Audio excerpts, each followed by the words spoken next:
हाँ तो फ्रेंड्स देखो, आज हम डिस्कस कर चुके हैं रिवोल्ट ऑफ 1857 को डिस्कस कर रहे हैं और हमने बहुत कुछ पढ़ लिया है यार। रिवोल्ट ऑफ 1857 में हमने स्टार्ट कहाँ से किया था कि रिवोल्ट के कोजेस क्या क्या थे, क्यों डेवलप हुआ रिवोल्ट, मतलब क्यों हुआ रिवोल्ट, वो सब हमने पढ़ चुके हैं। ठीक है, कोजेस को भी हम पढ़ चुके हैं, तो आप प्लेलिस्ट में जाकर उसकी पहले वाली वीडियो देख सकते हैं।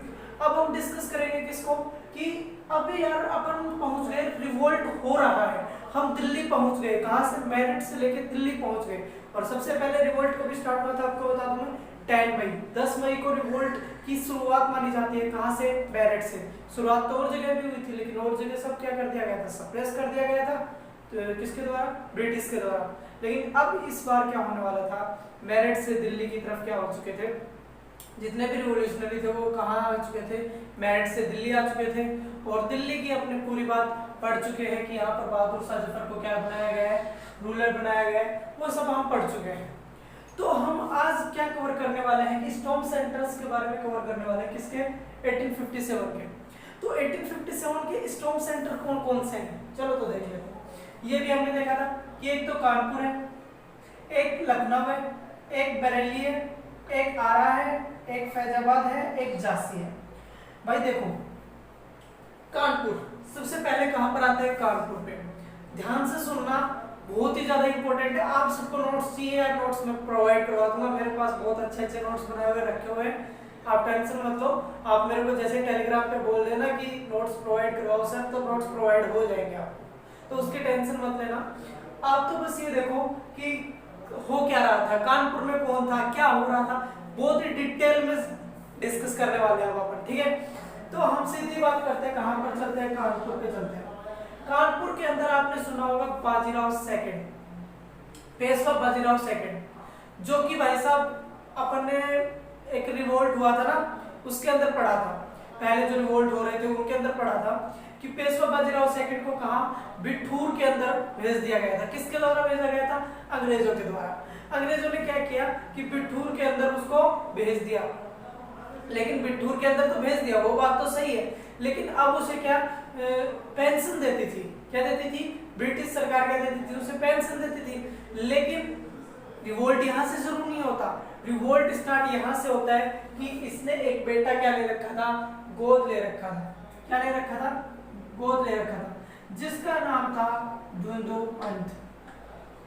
नाम तो सुना होगा धुंधु पंत का खूब, धुंधु पंत, ये नाम का एक बेटा इसने गोद लिया था। किसने? बाजीराव सेकंड, पेशवा जो था वहां का, उसने, धुंधु पंत। और इसी को आप सब नाना साहेब के नाम से जानते हैं। किसके नाम से जानते हैं? नाना साहेब।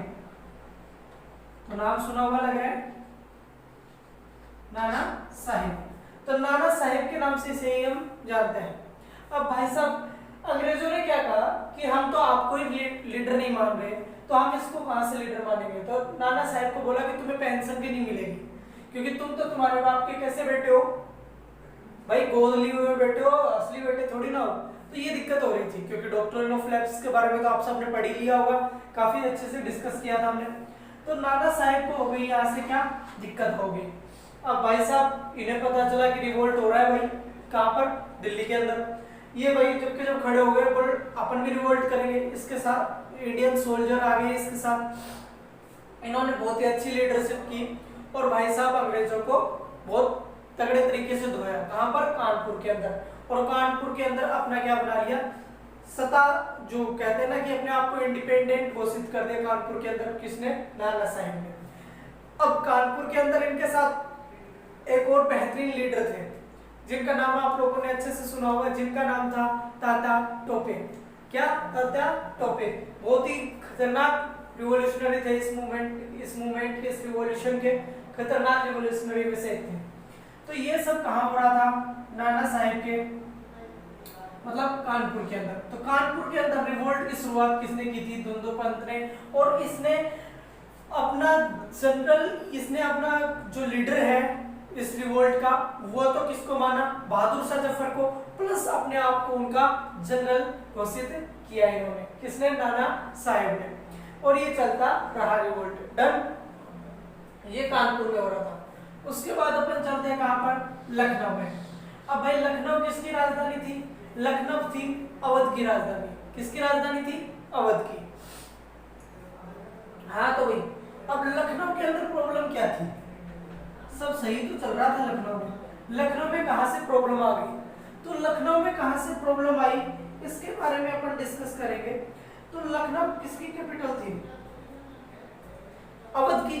और अवध में कौन राज कर रहा था इस टाइम पे? मतलब प्रोविंशियल कौन कौन किंग था यहाँ का? यहाँ के किंग का नाम था वाजिद अली शाह। क्या नाम था? वाजिद अली शाह। ओ भाई साहब वाजिद अली शाह को भाई साहब किसने? अंग्रेजों ने 1856 में ही अनेक्स कर लिया था। क्या कर लिया था? अनेक्स कर लिया था इस पूरे साम्राज्य को। लेकिन भाई साहब इनकी एक पत्नी भी थी, किंग था तो क्वीन भी थी, और उस क्वीन का नाम था बेगम हजरत महल। नाम तो सुना होगा ना काफी अच्छे से, बहुत ही खतरनाक रिवॉल्यूशनरी में से एक थी यार बेगम हजरत महल। और इन्होंने, इनके एक बेटा भी था जिसका नाम था कादिर शाह, तो इनका बेटा भी था। अब इनको तो कहां भेज दिया गया था? यहां से भेज के कोलकाता भेज दिया गया था। किनको? वाजिद अली शाह को। तो लखनऊ से कोलकाता भेज दिया गया था, अवध से। लेकिन अब बेगम हजरत महल चाहते थे कि यार ये नहीं हो सकता, मैं तो लड़ूंगी, क्योंकि हमें क्या चाहिए? हमें हमारा साम्राज्य वापस चाहिए। तो बेगम हजरत महल ने देखा कि भाई दिल्ली के अंदर तो रिवोल्ट स्टार्ट हो गया, तो हम भी रिवोल्ट स्टार्ट करते। तो उसने अपने सैनिकों को बुलाया और रिवोल्ट स्टार्ट कर दिया। और बेगम हजरत महल ने इतनी शानदार तरीके से क्या की? लीडरशिप की। किसकी? इसकी लीडरशिप की। रिवोल्ट ऑफ 1857 में अवध के एक अच्छी लीडरशिप का परिचय दिया उन्होंने, और अपने बेटे को कादिर शाह को क्या कर दिया? यहाँ का लीडर घोषित कर दिया। डन। तो यहाँ से क्या समझ में आ रहा है कि मतलब महिलाओं की भागीदारी भी इसके अंदर बहुत ही ज्यादा रही है। तो आप ये लिख सकते हो कि जब भी आपको महिलाओं के ऊपर क्वेश्चन आते रहते हैं, हर बार आते हैं, यूपीएससी तो पूछता है कहीं से भी, तो उसके अंदर हम ऐड पॉइंट कर सकते हैं कि रिवोल्ट ऑफ 1857 के अंदर अभी तो हम एक और बेहतरीन रिवॉल्यूशनरी की बात करने वाले हैं जो कि झांसी के अंदर थी। झांसी वाली रानी यार, उसका तो क्या ही, तो मतलब सुभद्रा कुमारी चौहान ने भी बहुत ही तगड़े तरीके से लिखा, उसके बारे में तो हम पढ़ेंगे अभी। तो महिलाओं का तो था इसके अंदर, ये तो पता चल गया है। उसके बाद आते हैं हम कहां पर? बरेली। भाई बरेली के बाजार में क्या था? झुमका गिरा था। अब झुमका गिरा था तो अब बरेली में आ गए अपन। बरेली के अंदर कौन था? यहाँ पर एक शासन कर रहा था कौन? जिसका नाम था कौन?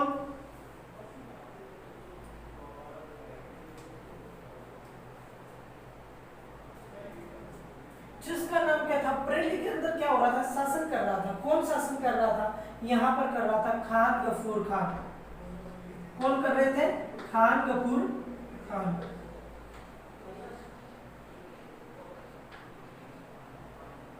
हाँ तो भाई खान गफूर खान कहां पर शासन कर रहे थे? बरेली के अंदर। अब बरेली के अंदर इन्होंने शासन, और आपको बता दो कि इनकी उम्र, इनकी एज 82 इयर्स थी। कितनी? 82 इयर्स, मतलब 80 प्लस। तो सर क्या खा कर रहे होंगे?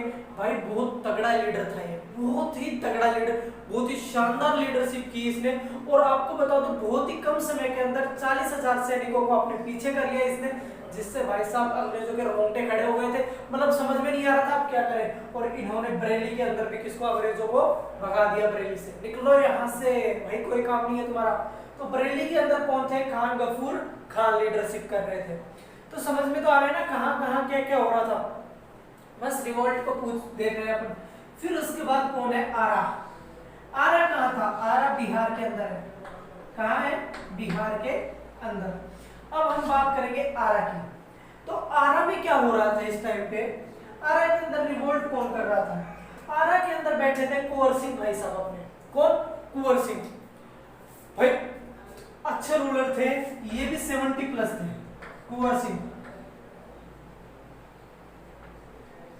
इनकी एज भी 70 प्लस थी, लेकिन रूलर बहुत ही अच्छे थे। किसकी तरह? खान गफूर खान की तरह। बहुत ही अच्छे रिवोल्ट थे, बहुत ही बढ़िया जगह पे रिवोल्ट को लेके गए। और ये कहाँ के थे? ये जगदीशपुर के थे। क्या थे? जमींदार थे। कौन? आरा के अंदर, बिहार के अंदर आरा था। यहाँ के कुंवर सिंह एक जमींदार थे। कहाँ के? जगदीशपुर गांव के। आरा बिहार के अंदर एक आरा है। आरा के अंदर क्या है? जगदीशपुर गांव था, उसके एक जमींदार थे और भाई साहब को जमींदार, अब इनको रिवोल्ट में भाग लेने की जरूरत क्यों पड़ी, क्योंकि अंग्रेजों ने इसकी जमीन छीन ली। और भाई साहब जमींदार की जमीन छीन ली, वो तो आपने पहले भी सुना होगा क्या हाल हो जाता था जमींदार का, तो इतनी बुरी हालत कर दी थी। तो भाई साहब इनके पास आए, रिवोल्यूशनरी आए कि सर आप हमारा लीडर करो। तो बिना हेजिटेशन के आप सामने बंदा खड़ा हो गया, बस चलो हम करेंगे आपका लीडरशिप। तो यहाँ से कौन थे, कुंवर सिंह, आरा बिहार से। उसके बाद क्या है, फैजाबाद। फैजाबाद के अंदर कौन थे, यहाँ मद्रास से आए हुए एक लीडर थे जिनका नाम था मौलवी कौन थे, मौलवी अहमदुल्ला। क्या नाम था, मौलवी अहमदुल्ला। ये भाई साहब रह कहाँ रहे थे, मद्रास के अंदर, लेकिन उसके बाद ये नॉर्थ में चले आए और इन्होंने देखा कि यार रिवॉल्यूशन हो रहा है और एक अच्छे लीडरशिप की इनसे डिमांड की जाती थी कि बहुत अच्छे लीडरशिप करते थे। तो फैजाबाद के अंदर कौन थे, मौलवी अहमदुल्ला, ये थे फैजाबाद के अंदर। अब मौलवी अहमदुल्ला की क्या परेशानी थी, अब परेशानी कुछ नहीं थी। ये भाई साहब जब मद्रास के अंदर स्टार्ट हुआ तो सबने कहा कि यार हमारे यहाँ से भी रिवोल्ट उठना चाहिए। आपको पता है मद्रास कहाँ पर है, चेन्नई के अंदर साउथ में, तो यहाँ से भी रिवोल्ट उठना चाहिए, लेकिन लीडरशिप की कमी थी। तो भाई साहब को बोला गया कि आप यार लीडरशिप कर लो हमारी। तो बोले ठीक है, बिल्कुल, देश के लिए तो कुछ भी हाजिर है, हमें क्या होना है, आजाद होना है। तो मौलवी और अहमदुल्ला ने क्या की, यहाँ की लीडरशिप की। और आपको बता दूं कि मतलब ये वाला शासक था ना, ये बरेली वाला, बहुत ही खतरनाक था यार। इसके बाद में तो हम थोड़ी देर बाद एक बार और डिस्कस करेंगे। अभी तो हम ये देख रहे हैं कि कौन कहां पर क्या शासन कर रहा था, कैसे कर रहा था, क्यों कर रहा था, कारण क्या थे। अब हम बात करते हैं झांसी। भाई साहब यहाँ पर थे बाल गंगाधर तिलक का नाम आ रहा है, जो इसके जो राजा थे, इनके राजा का नाम था राजा गंगाधर। भाई यहाँ के राजा कौन थे, राजा गंगाधर। अब इनके बेटा नहीं हुआ था, यहाँ की क्वीन कौन थी, रानी लक्ष्मीबाई थी। तो इन्होंने क्या किया, एक बेटा अडॉप्ट कर लिया। अब अंग्रेजों ने क्या कहा कि जो बेटा अडॉप्ट किया है ना, वो according to doctrine of lapse, हम आपका जो बेटा अडॉप्ट किया है इसको वो नहीं कर सकते। क्या नहीं कर सकते, आगे आपका उत्तराधिकारी सक्सेसर नहीं बना सकते। और किसी कारणवश गंगाधर जी की डेथ हो गई। अब डेथ हो गई तो रानी लक्ष्मीबाई को समस्या हो गई, क्योंकि अब according to doctrine of lapse यहाँ पर तो क्या नहीं बन सकते, लीडर बन नहीं सकता उनका जो क्या बोलते हैं अडॉप्ट किया हुआ बेटा। अब दिक्कत हो गई इनको, ये किसी भी हालात में देने के लिए राजी नहीं थी किसको, वही हजरत बेगम हजरत वाला काम था इनके, कि किसी भी हालत पे हमें देना नहीं है, क्या हमारा जो रीजन है, हमारा जो प्रोविंस है, हम बिल्कुल नहीं देंगे। किनको, अंग्रेजों को। इन्होंने रिवोल्ट खड़ा कर दिया। और भाई साहब इतनी खतरनाक रिवोल्यूशनरी, मैंने अपनी मतलब सुभद्रा कुमारी चौहान ने क्या लिखा था इनके बारे में, बूंदेले हर बोलो वाली झांसी वाली रानी थी। मतलब मजा आ गया यार, उसको पढ़ने के बाद 3-4 दिन तो ऐसे सोचते रहते कि बस वास्तव में अपन भी कुछ ना कुछ तो कर ही देंगे, तोड़ फोड़ देंगे, सब कुछ कर देंगे, ऐसा फील आता है। तो आप देख सकते हो कि यहाँ पर कौन, इनके साथ झांसी वाली रानी के साथ तात्या टोपे भी आ गए थे। तात्या टोपे कहाँ से आए थे आपको पता हो तो, कानपुर से। कहाँ से आए थे, कानपुर से। जो धुंधुपंत नाना साहिब थे, इनके साथ पहले उन्होंने उधर लड़ाई की, उसके बाद ये किसके साथ यहाँ आके किसके साथ, झांसी वाली रानी के साथ भी इन्होंने क्या कर दिया, रिवोल्ट में बहुत ज्यादा कंट्रीब्यूशन दिया अपना। और दोनों की जो लीडरशिप थी बहुत ही कमाल उम्दा लीडरशिप थी। और उसके बाद ये पूरे 1857 के टाइम पर प्लस 1858 के अंदर जाकर ये मतलब एक्सेप्ट किया इन्होंने और वीर गति को प्राप्त हो गए। तो आप देख सकते हो कितना खतरनाक रिवोल्ट चल रहा था। ये देखो आप, इसके अंदर हमने है ना सिर्फ और सिर्फ किसकी बात की है कि हम किसकी बात कर रहे हैं, प्रोविंशियल जो किंग्स थे ना उनकी बात कर रहे हैं कि उस टाइम पर राजाओं का क्या हाल था और क्यों वो उन्होंने पार्टिसिपेट किया था, प्लस मिलिट्री का हमने पहले डिस्कस कर लिया। दो चीजें तो हो चुकी थी हमारी, सोल्जर्स प्लस प्रोविंस वालों की तो, और स्टॉर्म सेंटर की हमने बात करी। यहाँ पर सिविलियंस का रोल कहाँ है सर, सबसे बड़ा रोल ही सिविलियंस का था इसमें, तो उसकी वीडियो हम आगे डिस्कस करेंगे ना यार, क्यों टेंशन ले रहे हो। लेकिन इससे पहले हम थोड़ा सा डिस्कस कर लेते हैं किसके ऊपर, बरेली के ऊपर। जो खान गफूर आगा खान था ना भाई, मतलब बंदे को सैल्यूट करने का दिल करता है यार, बहुत तगड़ा बंदा था। इतना गजब का इन्होंने लीडरशिप की 82 इयर्स की एज में, ये बात ज्यादा मैटर करती है कि 82 इयर्स की एज में बंदे ने इतनी शानदार क्या की लीडरशिप की, आप देखते रह जाओगे सच में, बहुत ही शानदार। इन्होंने अंग्रेजों को 3 तक नहीं गिनने देते थे भाई साहब, उड़ा देते थे, जो भी आता उड़ा देते थे। एक भाई साहब क्या किया इन्होंने, एक अंग्रेज थोड़ा सा क्या बोलते हैं, सियाना, अपने आम भाषा में क्या बोलते हैं, मारवाड़ी वगैरह में हो तो सियाना, जो ज्यादा दिमाग लगाता है, तो वो बन रहा था। तो उसने क्या किया, उसको भी बहुत तरीके से धोया था। तो भाई साहब ये पूरा क्या था अपना स्टॉर्म सेंटर के बारे में था कि कहां पर अपने युद्ध हो रहे थे। Thank you so much. अगर क्लास अच्छी लग रही है तो सब्सक्राइब कर दो यार।